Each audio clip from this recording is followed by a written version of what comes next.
chairman for this track, which is the Pathways to the Space Frontier. And the point of this whole track is it's a sequence of panels. And the very first one here is Why Not, and then we have Why Do Stuff in Space. The next one after that is Goals in Space. And then we go on to more specific stuff dealing with the interaction of manned spacecraft and the boosters up in orbit. And after that, manned spacecraft above Earth orbit. And then we go into Mars settlement issues and other stuff. So you're invited if you want to follow along in some of the sequence. It's sort of an experiment to see if we can create a logical train of thought. Going over today and Sunday. Exactly. Panels, Yeah, they continue on Sunday, so go ahead. Okay, this one is the top 10 reasons for not going to space with answers. It's a very positive session. We're not here to run down to space. It's a brainstorming session. I'm going to write ideas up here. The ground rule is, no matter how silly the idea might sound to you, this is the reason someone gives, is that any answers we give have to be reasoned, civil, non-insulting. Because the point here is to give you ammunition when you run into people in your daily lives who say, oh, we shouldn't go into space because of blah, blah, blah. You don't laugh at them. You give them a reason. You give them a civil reason. So, without further ado, and the format is going to be, I'll introduce it, we'll step down through our panel, we'll introduce our panel in a little while. We want to get right on this, because we got an hour and we got 10 things to do. So, we'll step down through the panel. Are you Clifford McMurray? I am. Okay. I'm the analyst for the first hour. I forgot my name. Oh, and we'll step down through the panel. They'll say something fairly quick, and then we'll open it to the free-for-all. Hey, reason number 1. We haven't finished exploring the Earth yet. It's better to understand the oceans and climate of Earth than to worry about the oceans and climate of Mars. That's obvious. That makes sense. The Moon and the Mars aren't going anywhere. They don't do anything for eons. When we're ready, they'll be there. Mr. McMurray, what do you say? Well, the first thing you say is that the easiest way to understand something is by comparing it to something else. And we've already learned a lot about the Earth's climate by comparing it to the climate of Venus and Mars and understanding why Venus and Mars didn't turn out the same way we turned out. That's the way we learned about the greenhouse effect and runaway greenhouse effect by looking at Venus. The next thing you say is, well, the Earth is pretty well explored, and if people want to continue to do that, they can certainly continue to do that, but there's no reason that people who are bored with Earth won't explore someplace else. Mr. Potter. Actually, I was going to say we ought to ask an Earth climate scientist, and I used to be one. The people who study the Earth's climate actually are the same people. Some of them who study the climates of the other planets. I refer you to the Goddard Institute for Space Studies Institute on Climate and Planets in New York City, which is above Tom's Restaurant, the one you see in the Seinfeld episodes. And the other thing I'll point out, elaborating on what Chris said, is would medicine progress if doctors only study one patient? You have to study more than one patient. As far as Mars not going anywhere, I would say, which is actually it's on our little list here. Why study Mars now? Why not wait? Mars isn't going anywhere. Actually, yes, it is, in the sense that would you say to a medical researcher, let's not study the lungs until we've solved all the problems with the heart first. After all, the lungs aren't going anywhere. The other thing I'll point out is if we don't keep up our capability to study the planets, we will lose it. Mars, in effect, will go somewhere because we'll forget how to deal with it. Mr. Plaxco. Thank you. Yes, with respect to studying the planets, Earth is a special case of a class of objects called planets.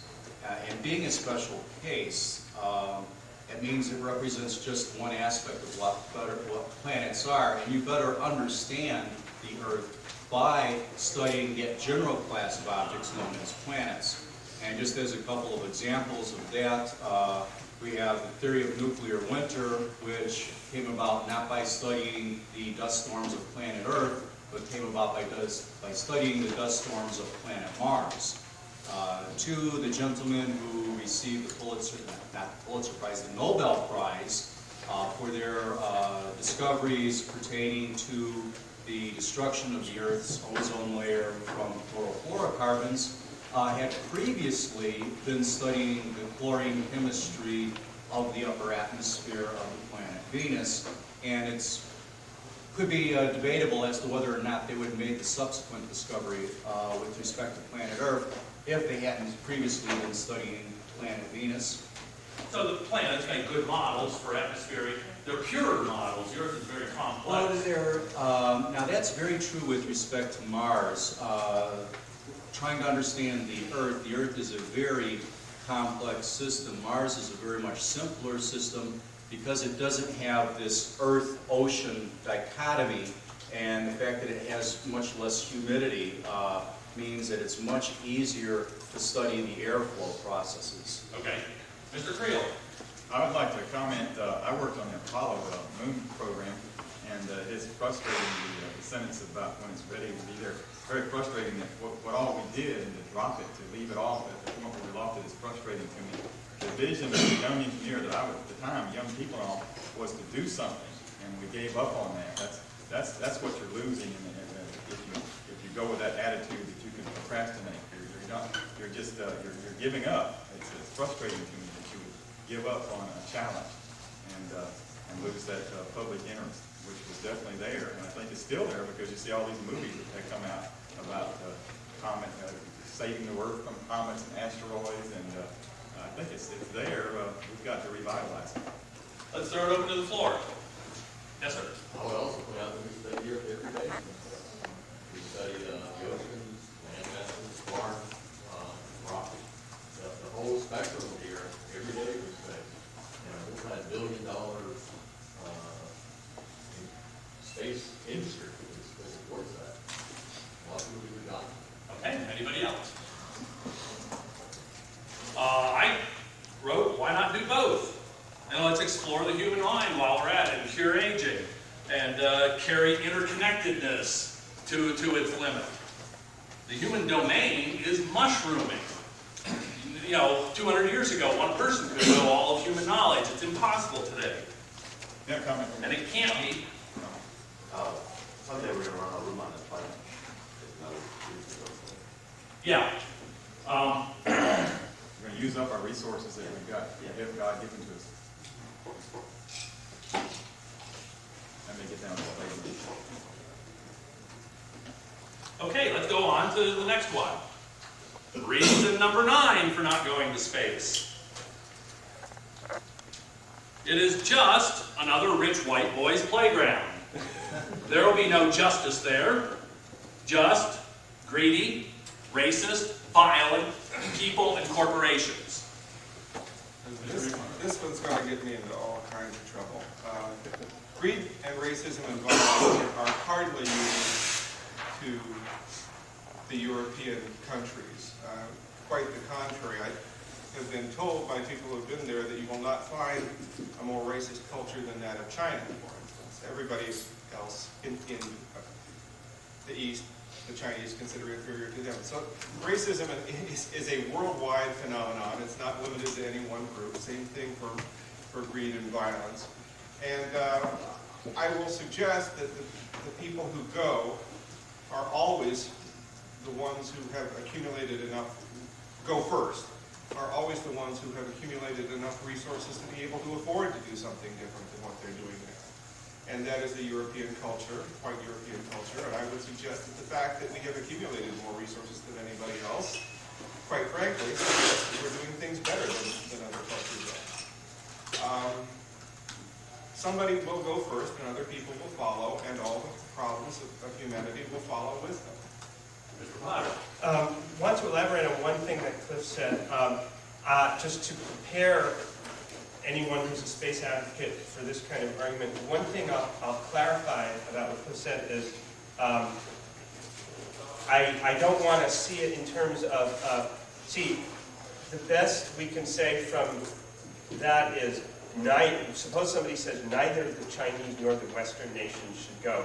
And so what I would add to that is that the idea that space is a rich white boys playground can be applied, as you pointed out, can be applied to everything. This is the general problem with space advocacy, and this relates to some of the other issues that we're going to get to in a bit, which I don't want to jump the gun, but space has a high profile. Things blow up when they go wrong, they blow up. They do it in the sky in front of TV cameras. When the Century Freeway in Los Angeles was costing $2 billion, I think, for a 20-mile road, started to sink into the ground and buckle. That doesn't happen high up where everybody can see. Your wheel hits a pothole and that's it. So by this kind of reasoning, you never make any progress. The other thing I would say is it's not even true. In 1961, when human beings first started traveling to space, it was only young white men. There's now women, people of different races and nationalities. After only 40 years, I don't know too many other realms that have been so integrated in so short a time. Mr. Plaxco. Yes, it's just, my response to that would be the culture that you would be condemning to stop that move forward into space. Would you also condemn that same culture for all the scientific and technological innovations that have been introduced that have benefited everyone on this planet? For instance, the Green Revolution. How many millions of people have been saved from starvation by that technological revolution? We have the revolutions in medical technologies, and a number of which trace their origins to our drive to go into space. So I would suggest that all peoples of the earth are better off because the things we do, the things we learn when we're exploring these new frontiers ultimately come back and benefit a much larger segment of the Earth's population. I was going to make one comment that there is a correct thing here that we've got to get a better grasp on corporate greed because I'm not going to be able to retire here for several more years due to not losing any money in the stock market. And it is a definite effect here that you constantly hear about overspending on projects. It is frustrating. So it's partially true that we've got to get a better grip on that. But then again, I go back to this vision that I think you've got to get, you gain a tremendous amount of team bonding, we did at least on the Apollo program, and I think that's what you'll gain, in addition to the fact that I always like to point out that there are people working and being paid to work on these projects. It's not welfare as much as it is it's a necessary evil that money's going to be spent. Remember now, only 1% of the American budget goes to the space program. 1%. I think you're at 0.4% now. Well, it's less. Well, yeah. When you come out, think about it. Well, it's 10 billion out of 2.4 trillion. So Let's open it to the floor. Yes, sir. I want to talk about corporate greed for a second. I don't really see corporate greed. I see more a problem of government mismanagement. If the government hires a contractor to do something, because really it's required, it should be fired rather than overpaid. So that gets into the whole government money, corporate relationship. That's all. Okay, yes, sir. I actually have a few things to say. I sort of disagree with the first guy's comments a little. I think the whole point of the argument is just that rich white boys playground. Well, I think it's important to remember that in terms of racism, I think what's generally meant by that is misconceptions, like the general misconception that, oh, well, we went to space because we're smarter, we've developed the resources well.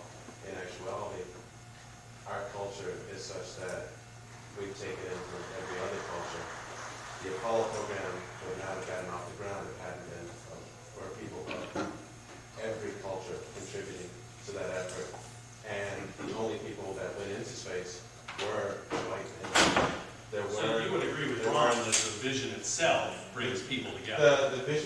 brings people together, but the problem is that there's still the society that's sending people into space, and that society is still has its problems, and I think that's what's behind that opinion.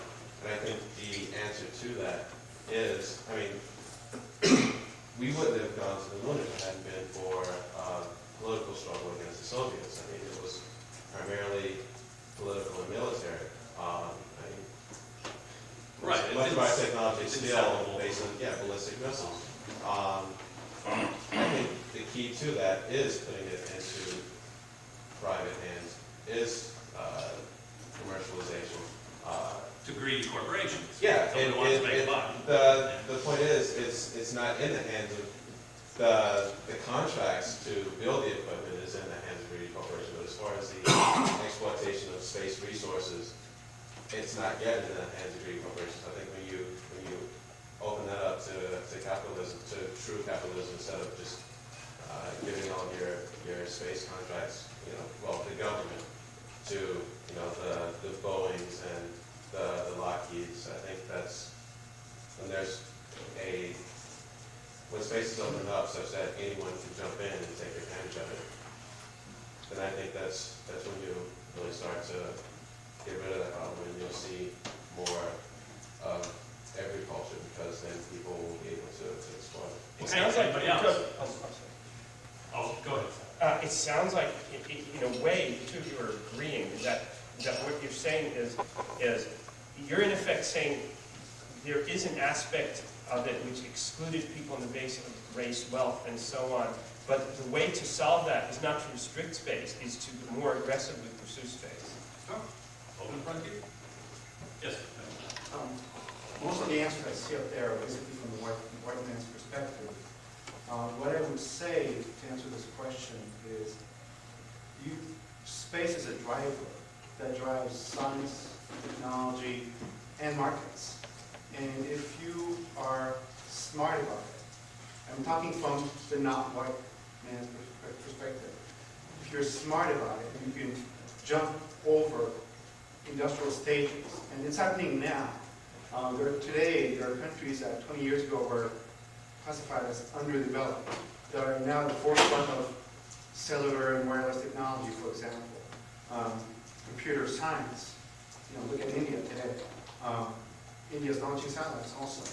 So if these countries are smart about it, they can basically jump over entire stages of development and progress, and eventually, join the community of spacefaring nations. Okay, we've got to move on. What we are going to do is we're going to pass out one of these, and you can write comments and stick in the box over the next day and a half. We only got an hour for this, so we got 6 minutes for each topic. Okay. Oh, what I said was about it. Right now, there are more people who believe we never went to the moon than believe we should go into space to colonize it. This is definitely the ground floor. I don't see a lot of greedy corporations or people here. I see people, just folks who want to go to space. And this is the ground floor. Anybody can get in on it. Hey, I'll speak So for if you myself. I'm smooth greedy through enough. Okay, all right. Oh, you're going to make a lot of money in space. I would hope. All right. Number 8, you are fantasizing if you think they're going to let you go. And we all know who they are. Actually, the first comment I would make is we don't know who, at least I don't know who they are when you refer to Oh, come on, man. they. You are they. It's those people hiding the alien bodies in the area. The answer to the question depends on who you think they are. If you mean the government, we do live in a democracy, and democracies do, after kicking and screaming on the part of those who think they're in charge, yield to the will of the people if the people press hard enough. That's one. If you think that it's entrepreneurs are going to carry anybody who pays them enough money. So there is no basic problem in a democracy for taking care of they. Mr. Potter. In a way, this is similar, the present tense version of the previous question, so I'll try to talk fast and make it quick. One is we all benefit from space exploration and development regardless of whether we ourselves personally go. Now, it would be a shame if more people didn't get to go, but that's quite different from saying it's useless. The other thing is, that is what they said about air flight, I believe, or they might have said about air flight. At first, not too many people went. The other thing to keep in mind is... They did say about the internet. I remember that. Yeah, you know, and they did say that about the internet. And so the trend in technology is to open it up to more people. The other thing is, as far as who they are letting go, let's not forget that they're being chosen on the basis of performance in academia, government, industry, and on physical condition. They're not so much being judged on who their ancestry was and so on and so forth. There might be some residue of that here and there, but it's not like you have to be born into some kind of nobility. Now, certainly, I would like to see it opened up so that those of us with 2400 vision in one eye you can go. But the trend is that these things tend to expand and open up to more people. Mr. Plaxco. I think this one actually ties in kind of with the corporate greed angle. And for instance, everybody here, we've all had tea, right? You use those little tea bags. Tea bags are an innovation that were a consequence of corporate greed, a business trying to find a better way of doing something so that he could make more money than the other guy. And that those innovations improve things for everyone because they ultimately bring the cost of those goods to us down. And I would posit that everyone in this room is greedy, unless you have been offered a raise by your boss for doing a good job and you have said, no, I don't want more money.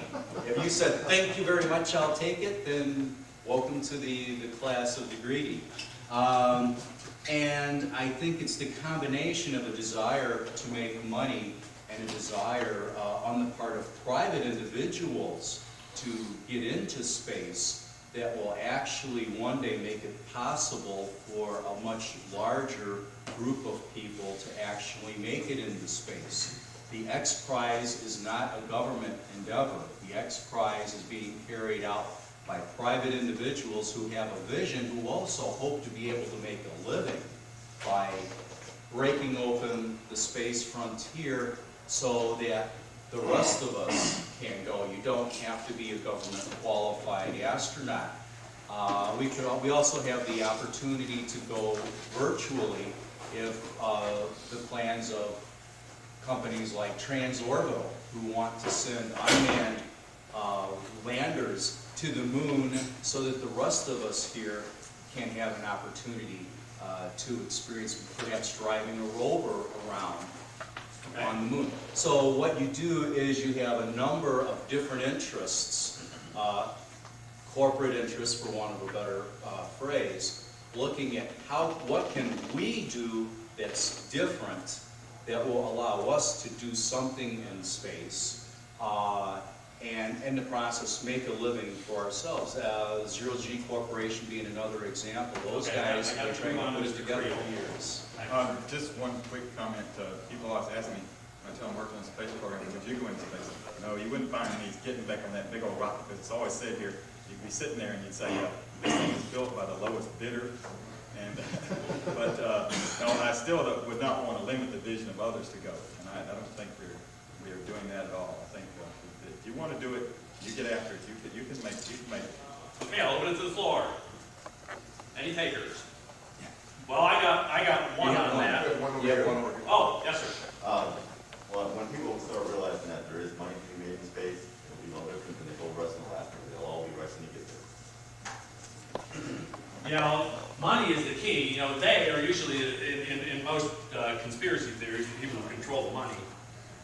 And my answer is, of course they're going to let you go to space. They have no desire to keep you out of space. They're very rational people, and they know how to make money out of change. And they know how to make money out of economic growth, which is what expansion into space is. And it's a very sweet deal. They'll make a little bit of investment, and then we'll put our lives on the line to go to space, and then they'll make money. And it's win-win all the way. Okay, next one. Number 7. It is against God's plan for us to go to space. Now, I come from Fort Wayne, the city of churches, and if you look at the door, there's 1 or 2 people who say that. So it's not, it is said. Mr. McMurray. It is said, and I think that it's very difficult to argue with anybody who has that point of view. Well, what do you say when they say it? Deeply held convictions like that, you just say, God bless you, and go on. If I were to seriously attempt to argue with somebody in that point of view, I suppose I might get a little sarcastic and say, is air conditioning part of God's plan for us? Particularly in places like the Southwest. Is indoor plumbing part of God's plan for us? We didn't have those things in biblical times, and we have them now.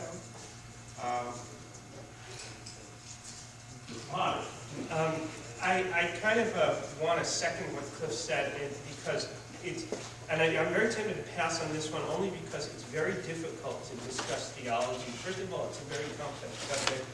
Second of all, it involves leaps of faith. And so it's not something you can really argue with scientific evidence. And that's quite contrary to being put down. That's actually an endorsement of religion. But having said that, how do you can't counter a basic value except with another basic value. And so the only thing I can really think of is, on the one hand, saying, if one doesn't know anything about theology, one might think it equally likely that perhaps it's God's plan that we spread the seed of life throughout the universe. I actually don't know the answer. I'm not a theologian, but naively, a priori, one's as likely as the other. I suppose if one is a biblical scholar, you can probably, quote scripture in the right context. I know that the Bible in Hebrew makes a distinction between the world and the earth, and I'm not sure which word is which, and that sort of thing. And I'm not sure if there's anything that says we should or should not go into space. It's interesting that in English, the word heaven and sky are 2 different words, but in some of the Romance languages, like El Cielo in Spanish, it means both heaven and sky. I don't know what that means for this question. It's a very hard one to answer. Mr. Plaxco. I just hope I don't have to debate with you. Because my take on this would be to hand the person a Bible and say, I'm open-minded. Show me here in the Bible, which is where your theology comes from, where it says that we should not be going into space and going to the other planets. And even if you can't find it in there, why would God have placed these things there for us within our reach? If he didn't subconsciously mean for us to actually one day achieve those locations. Tom, can I rephrase the question? If man was meant to fly, ... Yeah.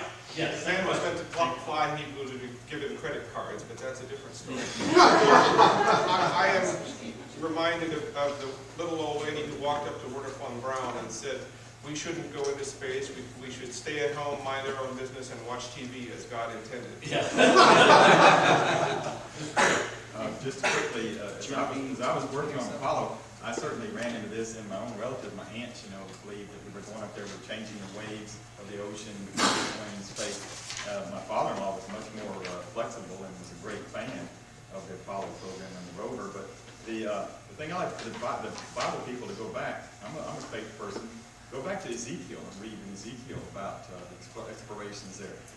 There's space in the Bible, and go and read your own document. And remember also, the Bible was written by people, and they had their ultimate purposes at different times for what they put in the Bible. That's it. That argument might not. Or to some people. To floor, yes, sir. God gave us a curious and an exploring mind. Why shouldn't he allow us to explore in the worlds, other worlds that he's made. Hey, anybody else? Yes, sir. These people that say this really don't know the Bible. They're just repeating what somebody else told them to say, at best. Because I have read the Bible probably 20 or 30 times, and I can guarantee you, I've seen nothing saying you shouldn't go into space, nothing saying you should go into space. There's barely any mention of anything. So it's like Jim says, show me the Bible. Yeah. Open the Bible and show me that passage. So Yes, the best argument is to know what you're talking about, you know, and he's discussing Yes, ma'am. with those people. Is this a problem? Wouldn't we be happier leaving these people behind? They vote. No, it's a problem because they vote. That's what. Wasn't it the man upstairs that said, "Go forth, be fruitful and multiply"? Very good. Excellent. Going on Mr. McMurray's idea, I said there's a procedure we do 2,000 times in this country every year. We cut someone's chest open, we put them on artificial life support, we cut their heart out, we harvest a heart from another child of God, we sew it into them, And that's against God's plan. and they wake up and they pray and they thank God for giving them a lease on life. And that, 100 years ago, you would have been burned at the stake for even thinking you could do such a thing. God is a lot more flexible than people. And when we go to Mars, when we set foot on the planets of Alpha Centauri, God will be there. He's a little more flexible than people. Yes, sir? When I speak to people, I use an analogy. Now, to do it real quick, because it's a longer story. A guy by the name, he was a very well-known archbishop, very well-known in the sciences and math. And at the turn of the 19th century, he was visiting colleges, and in one college, they asked him what they thought was going to be found in the 20th century, and he commented that he thought everything that had been invented was invented, everything they thought was going to be discovered was discovered. And the president of the university commented he respectfully wanted to disagree. He thought that man would learn to fly perhaps in the 20th century. With that, the archbishop pounded on the table and stormed down the room and said, "How dare you imply that man will fly like angels?" And walked out of the room. And as the rest of the story goes, this archbishop's last name was Wright, and in 10 years, his two nephews, Orville and Wilbur, would teach the world to fly. So I use that when I Yes, do sir. It may not be God's plan for prevent us from going to space, but I kind of fear that might be God's plan to prevent us from traveling faster than the speed of light.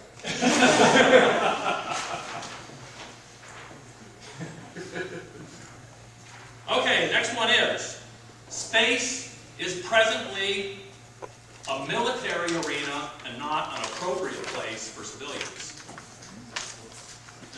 I'm not quite sure that I know how to attack this one at all. Certainly, the military has a role in space currently, a large role, and anybody that thinks that space is not going to have a military presence is, quite frankly, a mushhead. The military goes wherever people go. But it is patently not true that that is the only thing that's going on in space. I mean, there's lots of commercial ventures right now that the International Space Station is not a military venture. I just don't know what else to say to that. Okay, Mr. Potter. I don't totally understand the question because Yeah, that's my I problem. wasn't sure if it meant space ought to be left to the military because it's their job to use the high ground to protect us, or we oughtn't to go to space because the military will take it over and use it to wield power over people. I'm not sure which way that was meant, so I'll give kind of a generic answer that addresses both. If you were at the Tucson ISDC, which Tom here so ably chaired, there was a professor from the University of Arizona by the name of Haas who addressed the question of, are we exporting human problems into space? And he was talking from an environmental point of view, and he said to some extent, yes, there are certain problems that are just inherent to people, and when we go to space, we will do wonderful things, but there will be conflicts between people. There will be development on the Moon and Mars. In some places, there might be overdevelopment, but we will set aside areas as natural parks, in these places. And so what he was calling for a kind of a middle ground where space can, I guess, improve improve civilization, kind of strive for excellence, not perfection, I think is the goal. Okay. Mr. Plaxco. I guess I could point out that at times in the past, aviation was probably primarily a domain of the military. And where would we be today if we had followed that and prevented commercial or banned commercial and private exploitation of that technology? And if you want to define, how do you define primarily the domain? Do you want to define it as who's got the most dollars invested in items that are in space at this point in time? And if that's the case, I would suggest that the military is outgunned, so to speak, by communications companies, a plethora of satellites in geostationary orbit, various satellites in orbit around the Earth that are studying the Earth, various missions that are on their way to distant planets to explore. So I believe that the initial statement that space is presently a military arena, implying that that's the only thing that's going on there, that's not true. I think the basis of the argument is that you set off one hydrogen bomb in low Earth orbit, flood, and now it's particles, and it's going to be a danger to anybody there. And that's why we shouldn't have people there, because they can end up being casualties of the war in space. Mr. Creal. One thing I can say is the military is necessary. I also worked on the ballistic missile defense program, and it was always frustrating to me to try to explain to people about the mad philosophy we had for all those years, mutually assured destruction from space. It was very frustrating. We've not totally gotten out of that, but I think we're on a path that now realizes that you've got to have defense, because you just basically can't trust everybody. You can see that bomb Saudi Arabia today. I mean, we're in a battle, and the military is necessary. We do have checks and balances. You do have a civilian government does manage the military, and I think that still is in place. Okay, let's open the floor. Yes, sir.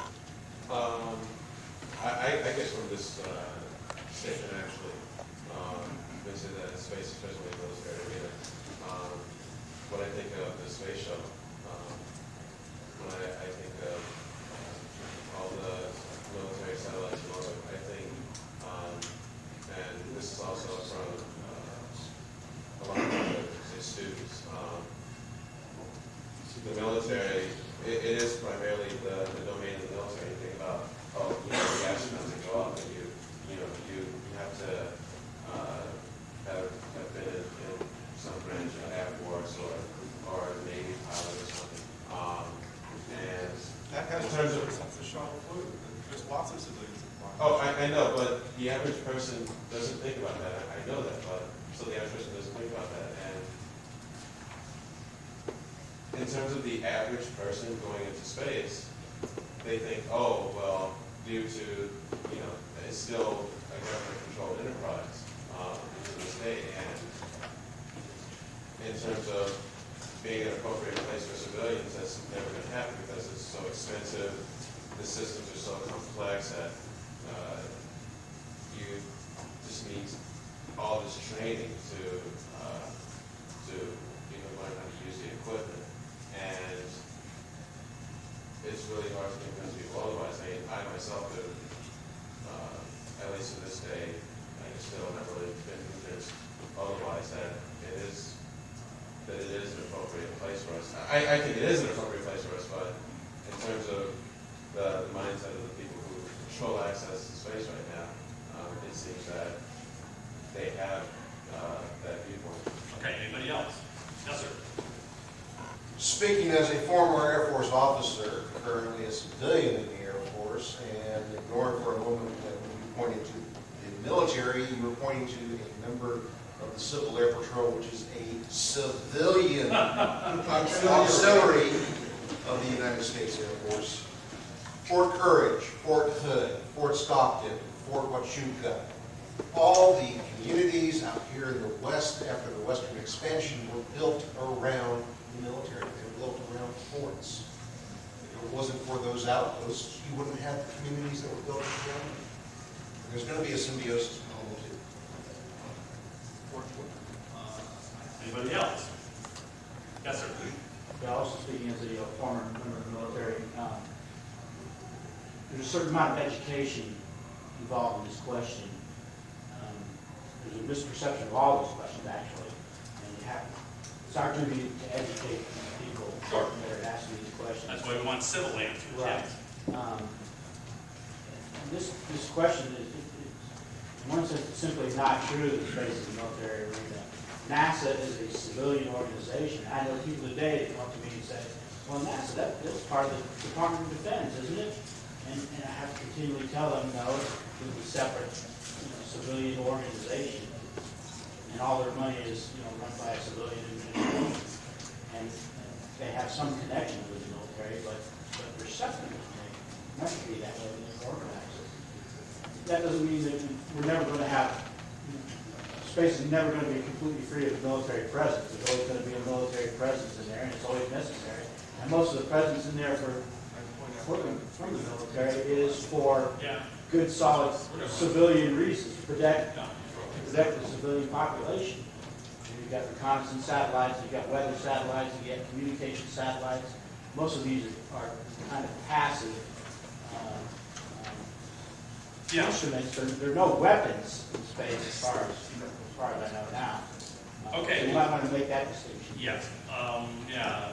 We'll need to move on. I'll expand on Mr. Plaxco and say not only the air but the seas have long been a military arena, and civilians have been there too.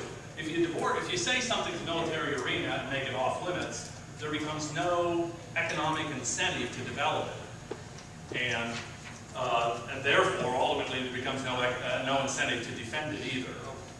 Sort of self-fulfilling prophecy. Yeah, right. Yeah, keep us out of space. Okay, number 5. Now we're down to the last 5. These first 5 were the easy ones. Now we're down to the hard ones. It is too dangerous for all of us. The effect of thousands of launches will be damage to the upper atmosphere. Our communities are too vulnerable to launch failures. Crash, a million people die. One nut in space could hold the whole Earth hostage. Woo! This can't be allowed. Mr. McMurray. When I was a child, living in Wichita, Kansas, there was a military tanker jet that lost power and went down in the city of Wichita. The damage was, shall we say, extensive. These things happen. And, all right, I'll leave that. The idea that you're in danger from all kinds of things, to me means you don't leave yourself a concentrated target. You spread out so they don't get too many people at once. I mean, you have things like biowar and the potential of nanotechnology wiping out humanity, the possibility of asteroid impacts wiping out humanity. You can't live a risk-free life. You cannot live a risk-free life, and a risk-free life, I don't think, is really worth living. The other argument, though, is more insidious, and that is that it's too dangerous to allow individuals to go. We should not allow individuals to accept risk for themselves, because it's too dangerous for me. I'm going to prevent you from going, because I don't think you should risk your life. Now, the polite response to that, a few scant decades ago, would have been a polite punch in the mouth for the presumption of your telling me what risks I can assume for myself. We have fallen a long way from the idea of individuals making responsible decisions for themselves and what risks they can undertake for themselves. Mr. Potter.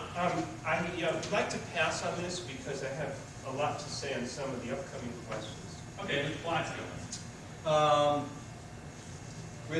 The only aspect of this that I can give credence to is the thousands of launches affecting the upper atmosphere, because launches do have some atmospheric effect, but that's based on the choice of fuels that we choose to use. And also, we have to look at the cost versus the benefits. Are we, as a society, deriving more benefits from these launches than the harm that the individual launches We're not going to doing? space, we're not going to do thousands of launches with, I would with suggest... solid rocket boosters Yes. full of aluminum. I would suggest that our use of combustion as a source of energy is doing far more harm to our environment. So we should all stop driving our cars and turn off all those coal and oil powered electric utility plants. Mr. Creal. And to follow up on what Jim said, I think that you would find here, I have some Mount St. Helens, somebody brought up. The volcanoes exploding create far more debris and far more pollution around the Earth than what we're, few little rocket launches that we're doing. Okay, let's open it to the floor. Yes, sir. Study was done with regards to the environmental impact there of shuttle launches alone, and it showed that it was only after you were launching shuttles 3 times a day, every single day for 10 years, that you would have an environmental impact. We're nowhere near that.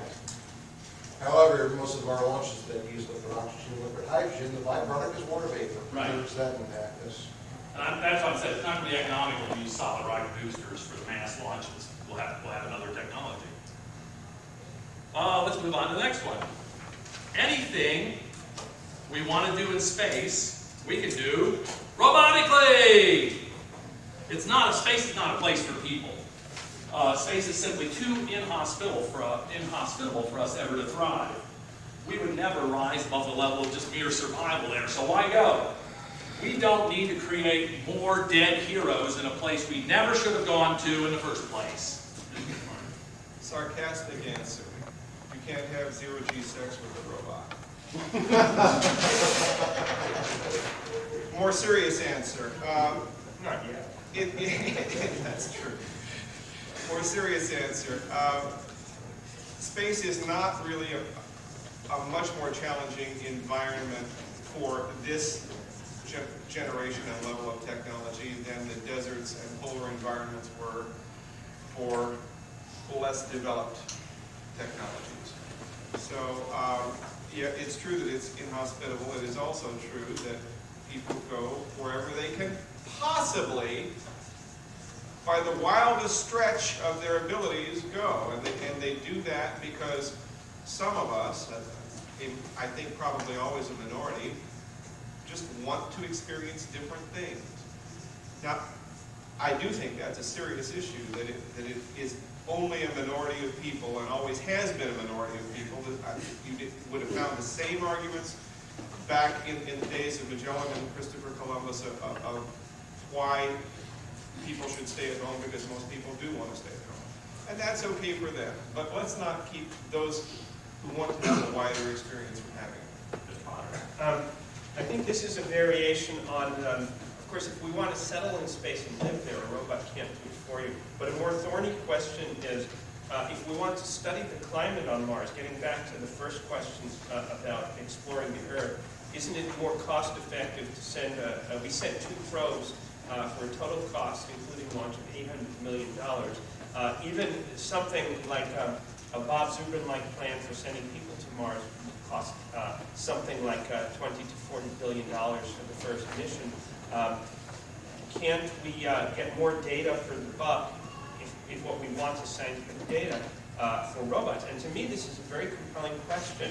And I would say the answers are generally twofold. One, which Cliff already covered, that is, if it's raw scientific, if all you want is raw scientific data, then maybe they're right. I don't actually believe that. But if you want to live there, then you've got to learn how to settle it. The other thing is that I would actually dispute the notion that robots do things better. Part of the argument is based on the idea that human beings have been around for something like 100,000 years in our present anatomical form. We've changed very little in tens to hundreds of thousands of years. Robots in the past 40 years have changed tremendously. Therefore, the future is robots as far as exploration goes. However, this sort of reminds me of nanotechnology. You can't just sit back stop designing and manufacturing things on the grounds that someday you'll be able to grow every product you need in a vat of replicating assemblers. Therefore, let's just forget about, all this dirty metal cutting and stuff. Right now, human beings are much more capable than robots. One of the 2 Mars rovers took 2 weeks to figure out how to get off of its landing pad. In the early 1970s, over 30 years ago, human beings went to the moon and drove 11 miles in a rover in the course of an afternoon. And this was with 1960s technology. Furthermore, I believe our success rate on sending probes to Mars is something like 40 to 50%. I think we're back up to 50%. Brought up by recent is it that good?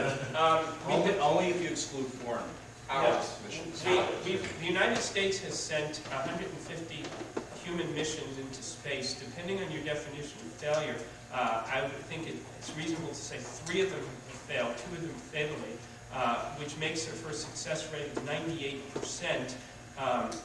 Now, of course, the consequence of failure of a human mission is more serious, but the probability is a lot less. So if all you're talking about is effectiveness, human missions have been very effective. Mr. Plaxco. Can I see a show of hands? How many people here have been to Virginia? Jamestown, Okay, actually most of you should be dead. You should have never gone there. The early human attempts to colonize Virginia basically had a 90% attrition rate, and by attrition I mean death.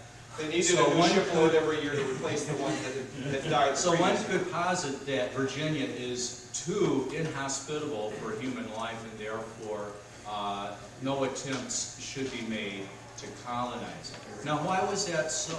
Well, it had to do with the level of technology that was available to us at the time.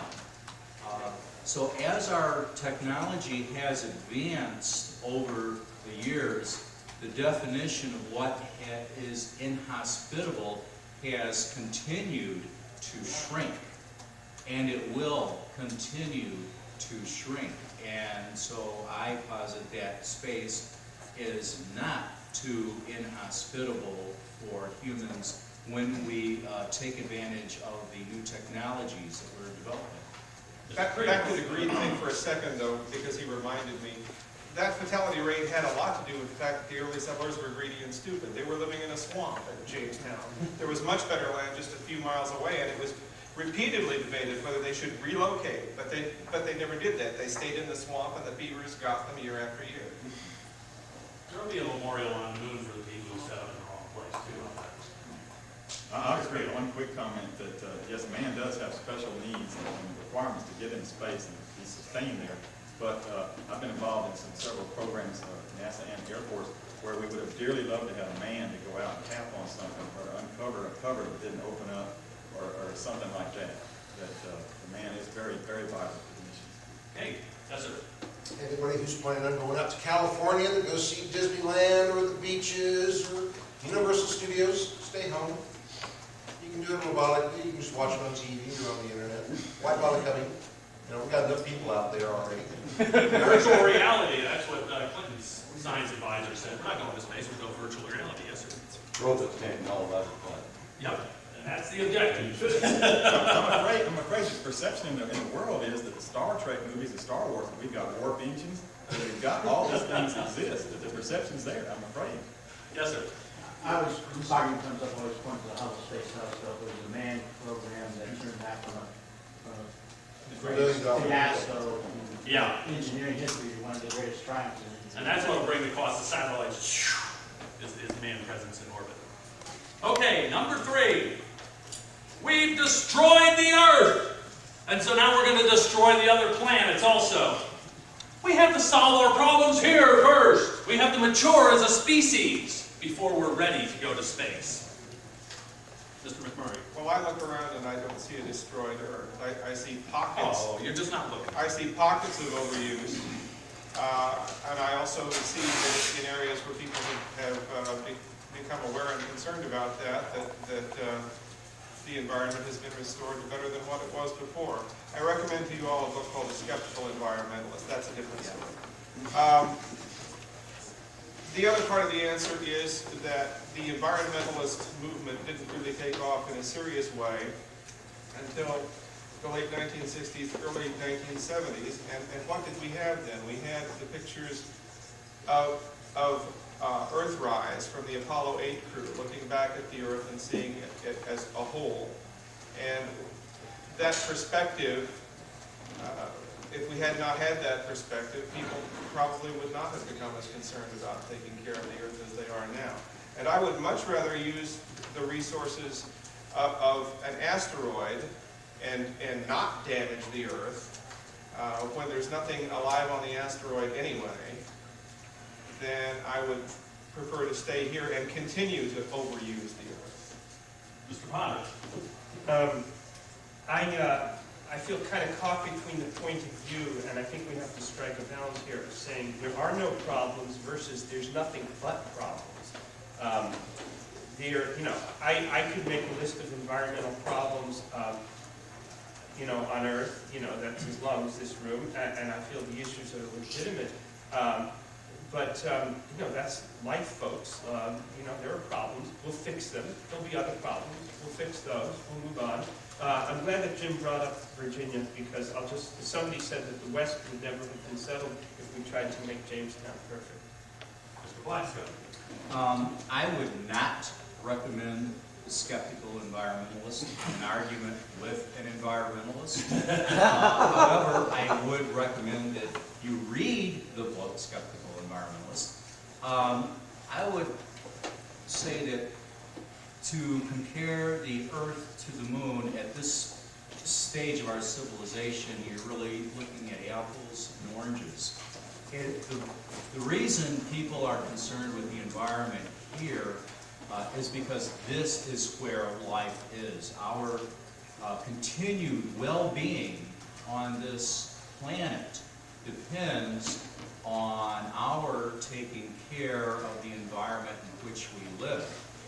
And I believe that if we were to go ahead and establish bases on the moon, colonies in space, etc., that because of those closed systems, people that lived in those environments would be far more concerned about what they would consider to be their environment, and perhaps they would teach those of us who stay back here on Earth a thing or two about how to be able to better protect the Earth. And they would also be opening up new environmental alternatives for us to explore. Mr. Creal. I don't have anything to add to this. I'm going to save the next one. Okay. Floor. Yes, sir. Thinking about priority, I'm not sure if you're going to cover about if you have greater priorities in the upcoming events, but right now from Ohio, the major states we have upcoming presidential election, and the latest anti-Bush ads we have on TV are ones saying Bush doesn't have his priorities right now. They're using space as a point against Bush. And I think the weather will be something that we can cover a little more right now. These guys are doing it, and what's interesting about the ad is the elite, so-and-so committee would go all the way down to the bottom in favor of the AFL-CIO. So, sort of steps about arguing for greater priority on the everything. I've got to move on. Number two, it is an enormous investment that will never pay off for the Earth. The tax money sunk to date has produced no benefits to anyone not directly involved in the program, unless you count Tang and Tempur-Pedic mattresses. Mr. McMurray. The studies are out there. I mean, all you have to do is look them up. If you care to take the trouble to... They don't want to take the trouble. That's true, so you probably have to look them up for them. But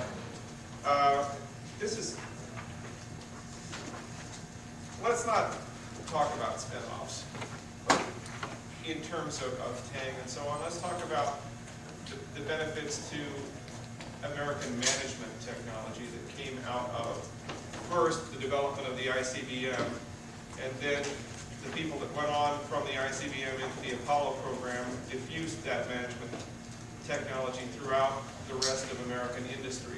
It's one of the things that has given us our competitive advantage in the world market for so long. We know how to manage large projects well and bring things in on time and on budget. Now, the people who taught us that have forgotten it, but that's a different story. Mr. Potter. This is an easy question to answer in terms of satellites. Weather satellites alone have benefited the economy to the tune of $500 billion. That's an old figure. Just in the savings in crop failures alone, that's just weather satellites. You can add in all the other satellites, it probably goes well into the trillions. Human spaceflight, now, human spaceflight is a little bit more difficult and subtle to address. As far as spin-offs go, it's more than tanks. I'll leave it at that. PCs. And one can go on and on and on with computers and electronics, but really the true benefits may take time. I would say, what was the dying with Lewis and Clark, and how long did that take to pay off this investment? Lewis and Clark, by the way, was a huge cost overrun. I believe it was around 400%, cost around 400% more than it was budgeted for. But I think it got paid back. I bet it did. Yeah, I think this hotel probably made enough money. Plaxco. To answer this question, I really do think you have to engage in a dialogue with the person who is making this statement by confronting them and asking them to say, okay, for example, you give me evidence of something that has paid off and that has improved the quality of life, let's say, throughout society and possibly as well for people living overseas. For that, of course, we have the Earth orbiting satellites, the knowledge we've gained about the environment from the study of other planets, the medical technologies that have come off. There have been studies about the multiplier effect for the economics. But what you really got to do is get a foothold with the person in order to get them to say, okay, let them draw the line. You give me an example of something that's paid off. I think we're going to have to wrap this one gotta up. do one more, John. We're running out of time. Number one, Mr. Creal. just quickly, I'll say that it amazes me to go back and look at history. I look back in a 1960 magazine I used to get, like my weekly reader, and it said in there, a little picture said, it's 1960, it may not be long before the Earth satellites would make it possible for worldwide telephone calls and TV programs. That says it to me right there. That was in 1960 that they were saying that. Realize we didn't have that in 1960. Okay, let's do the last one. We're out of time. As long as one child goes to bed hungry, we should not be spending money to go to space. We should spend the money here to help the poor, the children, and the elderly. The majority of people simply want to spend the money elsewhere. Sorry, go home. Back to the biblical argument, Jesus said, the poor you will always have with you. And, That's a win. and historical evidence has proved the philosopher right. Show me one country in the world where poverty is completely eliminated and there is not one single person somewhere who has some serious problem. We would say poor is relative. Poor is relative. That's why you always have the poor with you. But I tell you what, the United States declared war on poverty in the 1960s, and poverty won. Mr. Potter. We have a lot less to show for that war than we have for the money we've spent on space. I bet you there were at least 17 children who were poor at the time of the Lewis and Clark expedition, but we went ahead with that anyway and became the wealthiest society on the face of the earth. I would say we already spend much more on social programs and Medicare and Medicaid than we do on space, many times as much. And also, and this is going to get me in trouble, I would say the problem with the poverty in the United States is more of a breakdown in education, social structure, family life, and so on. I don't think there are that many people in the United States who actually starve to death because they don't consume enough calories to sustain life. In other parts of the world, that's not true. But it's not because our society is bankrupt because of space. Plaxco. I would say that hunger is just one slice of a larger pie that you would refer to as quality of life. Claire, I'll borrow 5 minutes of my time for my next panel, which is starting now in this room. I'll talk 5 minutes less than. We have our pie. It's called quality of life. Hunger is just one component of that. There are a lot of other aspects.